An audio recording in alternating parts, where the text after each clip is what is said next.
Dear student, welcome back to my channel. मैं doctor Aradhana Tripathi. आज मैं आप लोगों के लिए सेकंड सेमेस्टर जो को करिकुलर सब्जेक्ट है फर्स्ट एड एंड हेल्थ का पार्ट 3 वीडियो लेकर आई हूँ।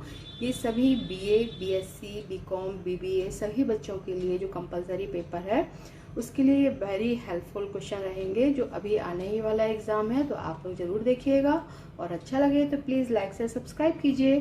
फर्स्ट क्वेश्चन देखिए, प्राथमिक चिकित्सा के विषय सर्वप्रथम खोज किसने की थी?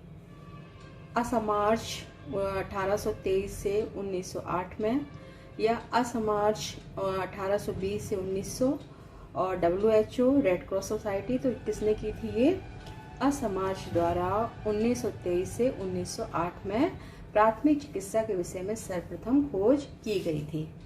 सेकंड क्वेश्चन देखिए, भारतवर्ष में रेड क्रॉस सोसाइटी कब गठित की गई?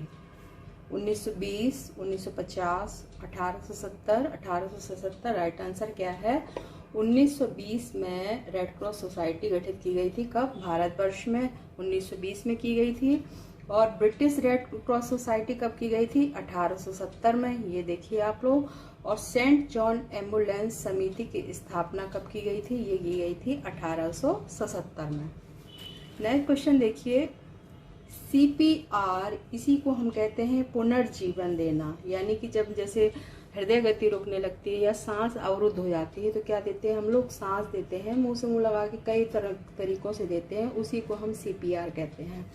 ठीक है, तो CPR कब दिया जाना चाहिए? घायल होने पर, हृदय गति रुकने पर, सांस रुकने पर, उपरोक्त A, B और C। राइट आंसर क्या है? उपरोक्त B और C, यानी कि हृदय गति रुकने पर और सांस रुकने पर क्या दिया जाता है? CPR। CPR का फुल फॉर्म क्या होता है? CPR का फुल फॉर्म है कार्डियक पल्मोनरी रेसिसिटेशन। इसी को हम हृदय फेफड़े का पुनर्जीवन कहते हैं। नेक्स्ट क्वेश्चन देखिए, एक प्राथमिक सहायक घायल को ले जाने के लिए किस तकनीक को अपनाते हैं? पालने की तकनीक, फायरमैन तकनीक, मानव वैसाखी तकनीक, उपरोक्त सभी। राइट आंसर क्या है? उपरोक्त सभी। ट्यूबुलर पट्टी का प्रयोग कब करते हैं? कंधे के घाव में, जांघ के घाव में, घायल उंगलियों के बांधने के लिए, सिर को बांधने में। राइट आंसर क्या है? घायल उंगलियों को बांधने के लिए ट्यूबुलर पट्टी का प्रयोग किया जाता है। प्रारंभिक टॉप टू टो असेसमेंट क्या है? प्रारंभिक, ठीक है, इसको देख सही से कर लीजिए। प्रारंभिक टॉप टू टो असेसमेंट क्या है? सिर से पैर तक का आकलन, सिर का आकलन, पैर का आकलन, हृदय का आकलन। राइट आंसर क्या है? सिर से पैर तक का आकलन क्या कहलाता है? Top to toe assessment. घाव को ढकने वाला एक सुरक्षात्मक आवरण क्या है? ड्रेसिंग, मरहम पट्टी, AB और त्वचा। राइट आंसर क्या है? ड्रेसिंग या मरहम पट्टी सेम होता है। मरहम पट्टी हिंदी में कहते हैं ड्रेसिंग को। ठीक है, तो ड्रेसिंग और मरहम पट्टी क्या है? घाव को ढकने वाला एक सुरक्षात्मक आवरण कहलाता है। ड्रेसिंग के क्या फायदे हैं? संक्रमण को रोकना, रक्तस्राव नियंत्रित होना, घाव ठीक होने में सहायता करना, उपरोक्त सभी। राइट आंसर क्या है? उपरोक्त सभी। ड्रेसिंग या मरहम पट्टी कितने प्रकार की होती हैं? 2, 3, 4, 5। राइट आंसर क्या है? 3 प्रकार की होती हैं।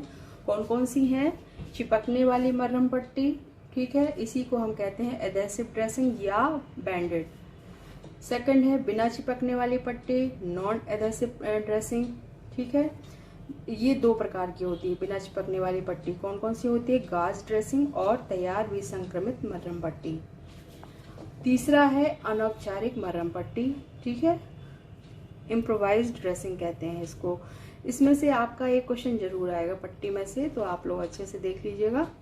पट्टियां कितने प्रकार की होती हैं? 2, 3, 4, 1। राइट आंसर क्या है? 3 प्रकार की होती हैं। कौन कौन सी होती हैं? त्रिकोणाकार पट्टी, लिपटी पट्टी, ट्यूबुलर पट्टी। ठीक है, ट्रायंगुलर, रोलर और ट्यूबुलर, 3 प्रकार की पट्टियां होती हैं। मास्टर वेंडेज कौन सी है? त्रिकोणाकार वेंडेज, रोलर वेंडेज, ट्यूबुलर वेंडेज, बैंडेड। राइट आंसर क्या है? त्रिकोणाकार वेंडेड को मास्टर वेंडेज कहते हैं।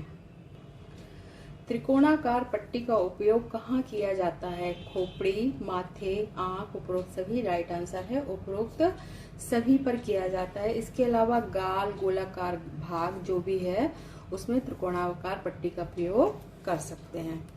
सूजन, दर्द, घुटने, कोहनी दर्द, सूजन कम करने के लिए किस पट्टी का प्रयोग किया जाता है?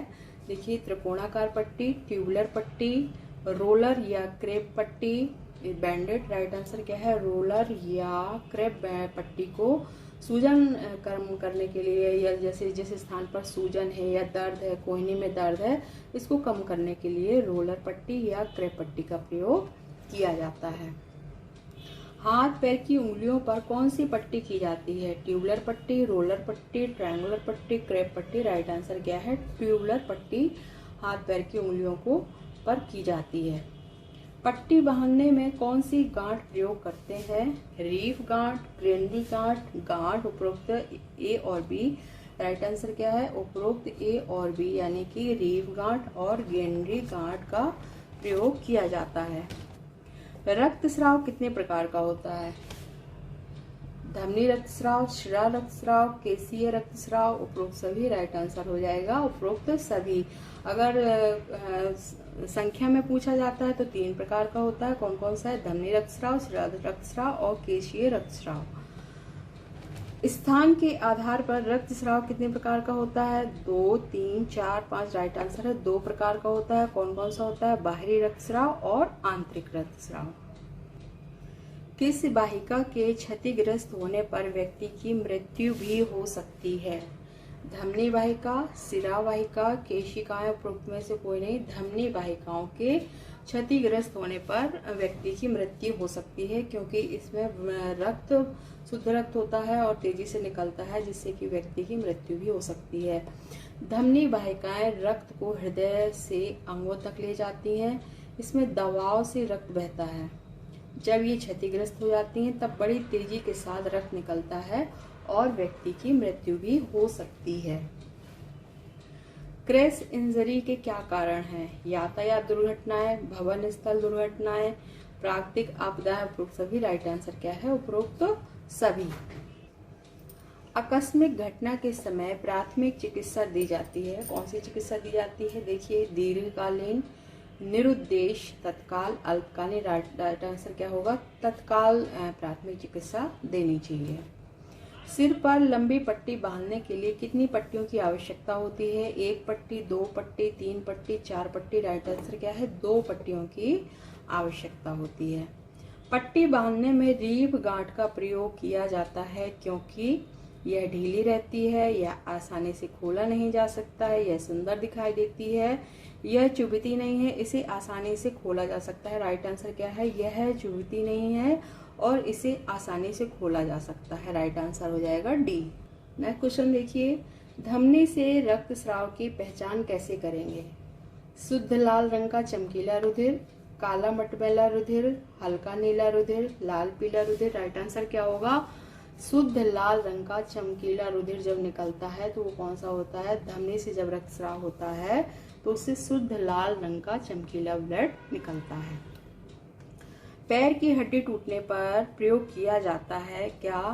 Bed cradle, fracture board, ring cushion, उपरोक्त ए और बी। राइट आंसर क्या है? पैर की हड्डी टूटने पर फ्रैक्चर बोर्ड का प्रयोग किया जाता है। बेड कैंडल का उपयोग कब किया जाता है? बेड कैंडल का ऑपरेशन वाले रोगी के बिस्तर के लिए, हड्डी की टूट या जले हुए रोगी के बिस्तर के लिए, सामान्य रोगी के बिस्तर के लिए, सैया घाव वाले रोगी के बिस्तर के लिए। राइट आंसर क्या है? हड्डी की टूट या जले वाले रोगी के बिस्तर के लिए बेड कैंडल का प्रयोग किया जाता है। और बेड कैंडल क्या कहलाता है? बेड कैंडल एक प्रकार का लकड़ी अथवा एल्यूमिनियम का बना हुआ ढांचा होता है, जिसे रोगी के बिस्तर पर इसलिए रखा जाता है ताकि रोगी के घायल अंग को चादर या कंबल ना छुए। लास्ट क्वेश्चन, सैया घाव में किसका प्रयोग होता है? गर्म पानी की थैली, मोटी चादर, ring cushion, bed candle. Right answer क्या है? रिंग कुशन का प्रयोग किया जाता है। ओके स्टूडेंट, मिलते हैं नेक्स्ट वीडियो में। प्लीज लाइक शेयर सब्सक्राइब कीजिए। Thank you for watching.